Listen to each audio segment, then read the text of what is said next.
여러분 안녕하세요. 행복한 은퇴 생활의 모든 것 KB 골든라이프를 담당하고 있는 이혜원입니다. 오늘은 대망의 첫 시간입니다. 은퇴 설계에 대해 궁금해하셨던 사항, 알아두면 유익한 정보를 지속적으로 제공해 드릴 건데요. 그럼 오늘의 주제를 한번 알아볼까요? 바로 은퇴 준비 OX, 이렇게만 안 하면 성공입니다. 전문적인 설명을 위해 KB국민은행 은퇴자산관리 전문센터인 KB 골든라이프 센터에서 근무 중인 센터장님 두 분을 모셨습니다. 센터장님 안녕하세요. 네, 안녕하세요.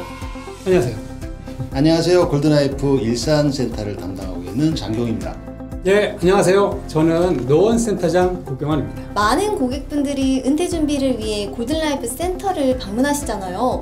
주로 어떤 내용을 상담하실까요? 보통 본인의 은퇴 준비 현황에 대해서 점검을 받고 싶어서 많이 하시는데요.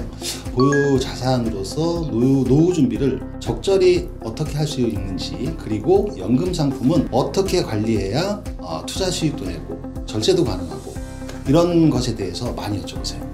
예, 노원센터 같은 경우에는 퇴직금 수령을 앞두고 은퇴 자산을 어떻게 배분하고 활용해야 하는지에 대해서 물어보는 경우가 많습니다. 갑자기 목돈이 생기다 보니까 적극적으로 투자를 해야 할지, 자녀 결혼 자금으로 도와줘야 할지, 아니면 연금으로 받아야 할지에 대해서 의사결정을 하는 부분에 대해서 도움을 받고 싶어 하십니다. 그러시겠네요. 네. 많은 분들이 은퇴 준비에 대해 관심은 있지만 어떻게 해야 할지 의사결정에 도움을 많이 받고 싶어하는 경우가 많은 것 같은데요. 그럼 저희가 이번에는 OX 퀴즈를 통해서 은퇴 설계 성공 포인트에 대해 제대로 한번 알아보려고 합니다. 첫 번째 문제는 연금 상품의 해지에 관한 내용입니다. 현재의 삶이 더 중요하니까 연금은 필요하면 해지하고 다시 가입한다. 이건 맞는 말 같기도 하고 아닌 것 같기도 한데요. 정답이 뭘까요?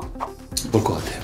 왠지 X일 것 같은데 어떠세요? 네. 당연히 첫 번째는 X입니다. 해지, 중도 해지라는 것은 절대 금지라고 저는 말씀을 드리고 싶어요. 왜냐하면 저도 경험을 했고, 그리고 많은 분들이 지금 당장 자금이 필요하거나 아니면은 판단 미스로 인해 가지고 은퇴 관련 상품을 이렇게 해지하는 경우가 있어요. 네.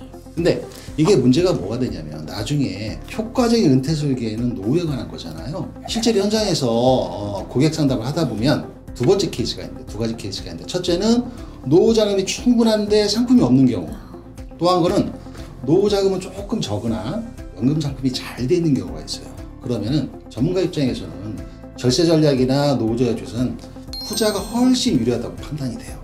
효과적인 노후 설계도 가능하고요. 예를 들어서 퇴직연금 보유한 고객이 재직 기간 동안 1년에 150만 원 정도의 세제 혜택을 보면서 보유를 하고, 퇴직 후에는 연금도 받고, 그리고 퇴직 소득세를 분명히 발생이 되게 돼요. 직장 가입자 기준으로. 그러면은 이 퇴직 소득세를 40% 정도까지 절감을 할 수가 있어요. 기간에 따라 가지고. 그런데 상품이 없는 고객 같은 경우에는 일반 예금만 갖고 금융소득세만 부과하고 별다른 혜택이 없는 거죠. 이렇게 된다면 후자가 훨씬 나은 거죠. 그렇죠. 네, 이해가 되시죠? 네, 예. 딱 이해가 되는데요. 혹시 연금을 갖고 있는 분과 없는 분의 차이를 또 좀 자세히 설명을 해주시면 어떨까요? 연금 상품을 이용한 퇴직금, 절세 금액을 한번 계산해 볼까요? 만약 퇴직 금액이 5억 원이고 퇴직 소득세가 5천만 원인 퇴직자가 개인형 IRP 계좌를 이용해서 일정 기간 연금 수령을 한다면 납부해야 할 퇴직 소득세 중 1,500만 원에서 2천만 원을 절약하실 수가 있습니다. 또한 기존에 발생한 퇴직연금 계좌의 이익 금액은 3%에서 5% 저율과세가 되죠. 반면 개인형 IRP 계좌를 활용하지 않는다면 퇴직소득세 5천만 원과 투자자금에 따른 제세금을 납부해야 합니다. 그렇다면 연금 상품을 재직 시부터 퇴직 후까지 가지고 있는 사람이 절세 부분에서 상당히 유리하겠죠? 역시 연금의 힘이 대단하다고 느껴지네요. 두 번째 문제는 독립에 대한 부분입니다. 은퇴 후에는 가족으로부터 독립해서 혼자 사는 것이 좋다. 저는 혼자인 삶도 좋겠다는 생각이 드는데요. 정답이 뭘까요? 정답은 네. 또 X.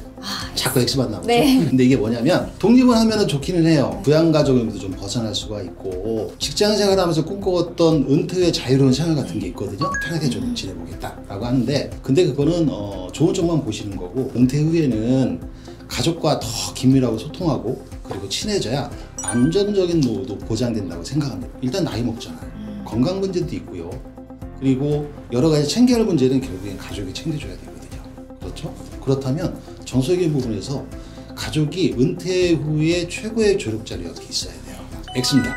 예. 근데 은퇴 후에 재산 다툼 같이 가족 간의 불화가 생기는 경우도 많지 않을까요? 그렇죠. 많이 봤습니다. 네. 재무적인 문제는 은퇴 전후 시기에 결국에는 가족과의 소통 부재가 생기는 거예요. 은퇴 전이든 은퇴 후든 가족 간의 구성원끼리 일방적으로 뭐 관심사에 대해서 일방적으로 통보를 한다든가 아니면 일방적으로 통보를 받아가지고 서로 말하자면 오해가 생긴다든가 이런 소통이 부재가 되는 거죠. 특히 민감한 부분이 재무적인 부분도 굉장히 민감하거든요. 가족 간의 열린 소통으로 해결을 한다면 충분히 해결될 수 있는 문제라고 생각을 합니다. 가족 간의 소통이 정말 중요하겠네요. 네, 센터장님은 가족 간의 소통 잘하고 계시죠? 잘하려고 노력하고 있습니다. 벌써 마지막 문제입니다. 이번 문제는 공격적인 투자에 대한 내용입니다. 은퇴 후에는 소득이 줄어드니까 퇴직금으로 공격적인 투자를 실행한다. 저는 공격적인 투자 괜찮은 편인데 괜찮은 투자 정보 있으면 해보고 싶은데 어떠세요? 네. 그렇지 않습니다. 왜냐하면 투자에도 시기가 아주 중요합니다. 직장 생활하는 기간에 운용하는 퇴직연금의 경우 소득이 있는 구간에서는 세액공제도 받고 또 불입하는 동안에 적립식 효과도 누릴 수 있기 때문에 저평가 시기에 장기적인 전략으로 다소 공격적인 투자를 감행해도 좋은 결과를 가져올 수 있습니다. 하지만 소득이 끊긴 은퇴 후의 시기에는 공격적인 투자를 통해 높은 수익을 추구했다가 큰 손실을 보는 경우가 있습니다. 이때는 원금 회복 어려울 뿐만 아니라 투자를 기피하게 되어서 나중에 은퇴자금 운용에 역효과를 보는 경우가 더러 있기 때문에 그렇습니다. 이번 문제의 정답도 그럼 역시 X가 X가 되겠죠. 네. 그럼 은퇴 후에는 어떤 식으로 금융자산을 운용을 하는 것이 좋을까요? 은퇴 후에는 안정적인 투자 상품에 관심을 갖는 것이 좋습니다. 본인의 투자 성향에 적합한 투자 전략을 전문가와 상의를 해서 은퇴 자금을 관리하고 퇴직연금, ISA와 같은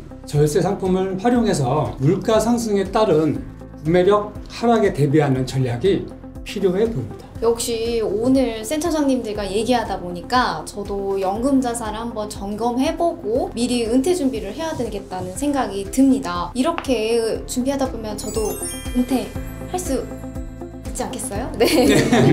오늘의 주제 은퇴 설계 이것만 하지 마라 에서 세 가지 핵심 내용 중도해지, 무리한 독립, 공격적인 투자 이것들은 꼭 기억하시기 바랍니다. 세 가지 꼭 기억하도록 하겠습니다. 그럼 오늘 시간은 이걸로 마치고요. 다음 시간에 더욱 유익한 내용을 갖고 찾아뵐게요.